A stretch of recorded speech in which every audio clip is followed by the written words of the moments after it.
एक गांव में एक वृद्ध जमींदार रहता था। उसकी उम्र हो चली थी। एक बार जब वह बीमार पड़ा तो उसे लगा कि अब उसके जाने का समय आ गया है। उनके 3 पुत्र थे।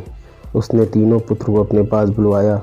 जब तीनों पुत्र वृद्ध व्यक्ति के पास एकत्रित हुए तो वो बोला, पुत्रों, लगता है मेरा जाने का समय आ गया है।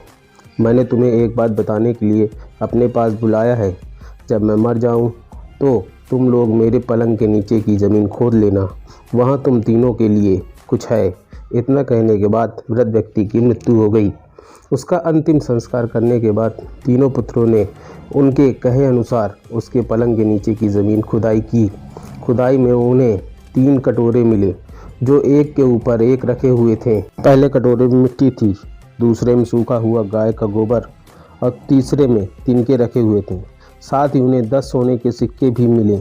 तीनों पुत्रों को 3 कटोरे और 10 सोने के सिक्कों की पहली का अर्थ समझ नहीं आया, लेकिन उन्हें इतना अवश्य समझ आ गया कि ऐसा करने के पीछे उनके पिता का अवश्य कोई प्रयोजन रहा होगा।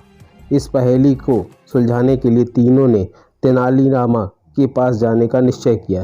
तेनालीरामा के पास पहुंचकर उन्हें पूरी बात बताकर उन्होंने पूछा, चाचा, आप तो पिताजी के बहुत अच्छे मित्र थे।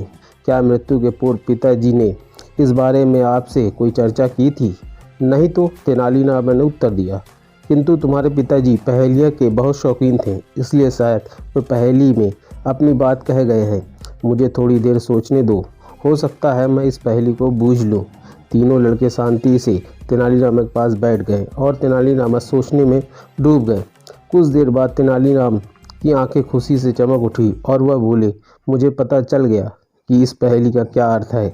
तो चाचा जी, जल्दी से हमें भी इसका अर्थ बता दो। तीनों पुत्र बोले, तो सुनो। तेनालीराम कहने लगा, तीनों कटोरों के आकार को देखो, सबके आकार भिन्न हैं। इन तीनों कटोरों के माध्यम से तुम्हारे पिता ने अपनी संपत्ति का बंटवारा तुम तीनों के मध्य किया है। सबसे बड़ा कटोरा सबसे बड़े पुत्र की मिली संपत्ति को दर्शा रहा है।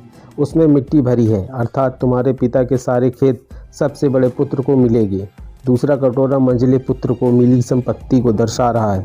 उसमें गाय का सूखा गोबर है, अर्थात सारे मवेशी मंझले पुत्र को मिलेंगे। तीसरा कटोरा छोटे पुत्र को मिली संपत्ति को दर्शा रहा है, जिसमें तिनके भरे हैं तो सुनहरे रंग के हैं, अर्थात सारा सोना सबसे छोटे पुत्र के हिस्से में आया है। इतना कहकर तेनालीराम चुप हो गया। तब तीनों पुत्र बोले, चचा, एक बात समझ में नहीं आ रही है कि पिता ये 10 सोने के सिक्के किसके लिए छोड़ गए हैं। ये मेरा मेहनताना है। तुम्हारे पिता कोई भी काम मुफ्त में नहीं करवाते थे। उन्हें मालूम था कि उनकी पहेली का अर्थ पूछने तुम लोग मेरे पास आओगे, इसलिए मेरा मेहनताना छोड़ गए हैं। तेनालीराम ने उत्तर दिया।